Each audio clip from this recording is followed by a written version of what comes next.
Ayala Makati to Balibago. So may dalawang paraan para mag-commute mula Ayala Makati papuntang Balibago. Ang pinakamadali ay ang pagsakay ng Jackliner or ang BBL sa may 1 Ayala Terminal na papuntang Balibago. Ang pamasahe ay nasa 102 pesos.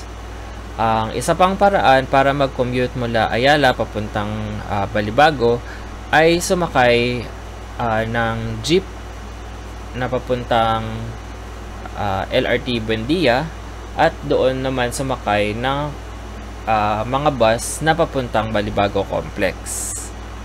Pwede ka rin palang sumakay ng mga bus na biyaheng Alabang mula sa 1 Ayala Terminal at saka sumakay naman ng jeep papuntang Balibago Complex sa may Tianggi sa tapat ng Star Mall Alabang.